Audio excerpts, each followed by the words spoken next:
यह कोई आम रणनीति नहीं थी, यह एक ऐसा कदम था जो वैश्विक राजनीति की दिशा तय करने वाला था। बात सिर्फ कुछ खनिजों की नहीं थी, बात थी शक्ति, नियंत्रण और स्वतंत्रता की। रेयर अर्थ एलिमेंट्स जैसे कि नियोडियम, डायस्पोरियम, गैडोलिनियम और समैरियम, जो आज के युग की सबसे कीमती संपत्ति बन चुके हैं, इनका नाम भले ही आम जनता की जुबान पर न हो, लेकिन इनसे बनते हैं वो तकनीकी उपकरण जो हमारी रोजमर्रा की जिंदगी और रक्षा तंत्र दोनों के लिए अनिवार्य है, जैसे इलेक्ट्रिक व्हीकल्स, जेट फाइटर्स, मिसाइलें, सेमीकंडक्टर्स और रडार सिस्टम। लेकिन समस्या ये है कि इन रेयर अर्थ एलिमेंट्स की माइनिंग तो दुनिया के कई हिस्सों में होती है, पर उनकी प्रोसेसिंग और रिफाइनिंग का लगभग 90% हिस्सा सिर्फ एक देश के हाथों में है, और वो है चीन। यही नहीं, नियंत्रण अब एक बड़े भू राजनीतिक हथियार में बदल चुका है। बीते कुछ वर्षों में चीन ने यह साबित कर दिया है कि वह इन खनिजों को केवल व्यापार के साधन के रूप में नहीं, बल्कि राजनीतिक और सामरिक दबाव के औजार के रूप में भी इस्तेमाल कर सकता है। जब अमेरिका ने चीन के खिलाफ टैरिफ लगाया तो चीन ने जवाब में रेयर अर्थ एलिमेंट्स पर बैन लगा दिया।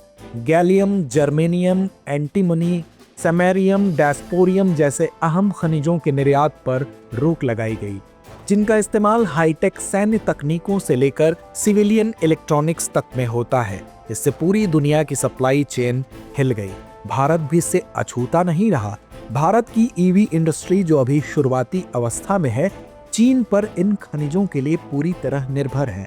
जब भारतीय कंपनियों ने चीन से रेयर अर्थ मैग्नेट्स मंगवाने के लिए आवेदन किए, तो चीन ने एक भी आवेदन स्वीकृत नहीं किया। इसके बजाय अब चीन ने ये शर्त रखी है कि कंपनियां सिर्फ मैग्नेट नहीं, बल्कि पूरा इलेक्ट्रिक मोटर असेंबली सीधे चीनी कंपनियों से खरीदें।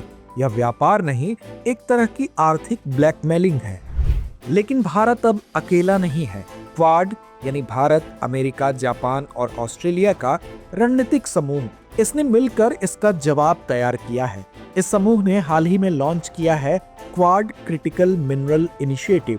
इसका उद्देश्य स्पष्ट है कि रेयर अर्थ और अन्य महत्वपूर्ण खनिजों की सप्लाई चेन को चीन पर निर्भरता से मुक्त करना और एक विकल्प तैयार करना जो पारदर्शी, सुरक्षित और साझेदारी पर आधारित हो। इस पहल के अंतर्गत क्वाड देश मिलकर इन क्षेत्रों में काम करेंगे। विश्वसनीय सप्लाई चेन बनाना, इलेक्ट्रॉनिक वेस्ट से मिनरल्स को रिकवर और रिप्रोसेस करना, प्राइवेट सेक्टर को इस क्षेत्र में निवेश के लिए प्रेरित करना और अंतर्राष्ट्रीय सहयोग के जरिए आपूर्ति के वैकल्पिक स्रोत विकसित करना। भारत की भूमिका इस पहल में निर्णायक है। भारत पहले ही नेशनल क्रिटिकल मिनरल्स मिशन शुरू कर चुका है, जिसमें 16,300 करोड़ का बजट रखा गया है। इसका मकसद है देश में इन खनिजों की खोज को तेज करना, विदेशों में इनकी संपत्तियों में निवेश करना, प्रोसेसिंग टेक्नोलॉजी को विकसित करना और रीसाइक्लिंग को बढ़ावा देना। इससे पहले G7 देशों ने भी क्रिटिकल मिनरल्स एक्शन प्लान की घोषणा की थी, जिसमें भारत ने सक्रिय भागीदारी दिखाई थी। इसी योजना के तहत वर्ल्ड बैंक की अगुवाई में राइज इनिशिएटिव की शुरुआत हुई, जिसमें जापान, कनाडा, जर्मनी और यूके जैसे देश मिलकर $50 मिलियन की फंडिंग लेकर आए हैं। भारत और अमेरिका के बीच हाल ही में हुए ट्रस्ट इनिशिएटिव के तहत दोनों देशों ने इन खनिजों की माइनिंग और प्रोसेसिंग टेक्नोलॉजी साझा करने पर सहमति जताई है। अमेरिकी डिपार्टमेंट ऑफ एनर्जी के अंतर्गत काम करने वाले क्रिटिकल मटेरियल्स इनोवेशन हब के निदेशक टॉम लोग्रासो भारत के दौरे पर आए और मुंबई व पुणे में संभावित साझेदारियों पर बातचीत की।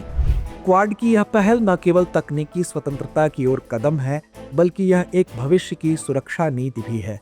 आज रेयर अर्थ एलिमेंट्स नई जंग के हथियार हैं, जिसे चुपचाप बिना गोली चलाए आपूर्ति की श्रृंखलाओं और आर्थिक नीतियों के माध्यम से लड़ा जा रहा है। चीन इस युद्ध में वर्षों से आगे था, लेकिन अब क्वाड देश इस स्थिति को संतुलित करने के लिए कमर कस चुके हैं। यह लड़ाई केवल आर्थिक नहीं, बल्कि रणनीतिक, तकनीक और राष्ट्रीय सुरक्षा से जुड़ी है। भारत जैसे विकासशील देश के लिए यह जरूरी है कि वह केवल उपभोक्ता नहीं, बल्कि सप्लाई चेन में एक महत्वपूर्ण भागीदार और निर्माता बने। क्वाड की यह पहल इसी दिशा में एक निर्णायक कदम है। यह दिखाता है कि जब लोकतांत्रिक देश साथ मिलते हैं तो वे केवल विकल्प नहीं, बल्कि सशक्त समाधान तैयार कर सकते हैं। और यही है 21वीं सदी की नई लड़ाई, रेयर अर्थ मिनरल्स की चुपचाप लड़ी जा रही जंग, जिसमें अब भारत भी फ्रंट लाइन पर है। अब बारी है इस कार्यक्रम के रविवारी विशेषांक दुनिया मेरे आगे की, जिसमें हम बात करेंगे दूसरी अहम अंतर्राष्ट्रीय खबरों की। हाल ही में ईरान ने अंतर्राष्ट्रीय परमाणु ऊर्जा एजेंसी यानी IAEA के साथ अपना सहयोग निलंबित करने का निर्णय लिया है, जिसका प्रमुख कारण इजराइल और अमेरिका द्वारा ईरान की प्रमुख परमाणु सुविधाओं पर किए गए हवाई हमले हैं। ईरान के राष्ट्रपति मसूद पेजेश्कियन का कहना है कि ईरान की परमाणु सुविधाओं और वैज्ञानिकों की सुरक्षा की गारंटी न मिलने तक वह IAEA के साथ किसी प्रकार का सहयोग नहीं करेगा। इस निर्णय को ईरान की संसद और संवैधानिक निकायों ने अनुमोदित किया। बता दें कि बीते दिनों इजराइल ने ऑपरेशन राइजिंग लायन के तहत ईरान के नातांज, इस्फहान और फोर्डो परमाणु स्थलों पर हमले किए, जिससे इन स्थलों को महत्वपूर्ण क्षति पहुंची है। हाल ही में 14वें दलाई लामा ने अपनी 90वीं जयंती से पूर्व यह स्पष्ट किया कि उनका उत्तराधिकारी केवल उनके द्वारा स्थापित गॉडेन फोद्रान ट्रस्ट द्वारा चुना जाएगा, न कि चीन के माध्यम से। यह घोषणा चीन की उस दावे को चुनौती देती है जिसमें कहा गया था कि दलाई लामा का पुनर्जन्म केवल चीनी सरकार की स्वीकृति से होगा। भारत ने इस पर प्रतिक्रिया व्यक्त करते हुए कहा कि दलाई लामा के उत्तराधिकारी का चयन स्थापित परंपराओं और उनके इच्छाओं के अनुसार ही किया जाएगा और इसमें किसी अन्य की कोई भूमिका नहीं होगी। केंद्रीय मंत्री किरण रिजिजू और राजीव रंजन सिंह धर्मशाला में आयोजित दलाई लामा की 90वीं जयंती समारोह में शामिल हो रहे हैं। हाल ही में डोनाल्ड ट्रंप ने अमेरिका के वन बिग ब्यूटीफुल बिल को पेश किया, जो 1 जुलाई 2025 को अमेरिकी सीनेट से पारित हुआ है। यह बिल 2017 में लागू किए गए करों में कटौती को स्थायी बनाने का प्रस्ताव रखता है। इसके तहत टिप्स और ओवरटाइम वेतन पर संघीय कर समाप्त करने और चाइल्ड टैक्स क्रेडिट को बढ़ाने की व्यवस्था की गई है।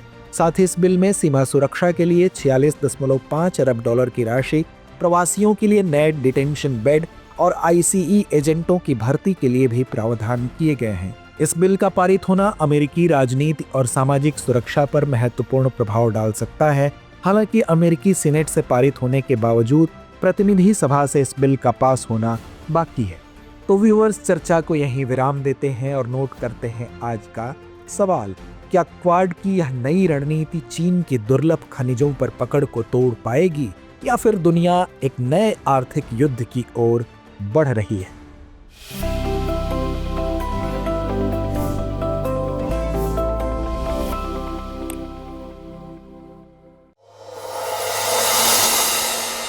डियर व्यूअर्स, अपने एग्जाम की तैयारी को और बेहतर करने के लिए हमारे चैनल को लाइक, शेयर और सब्सक्राइब करना न भूलें।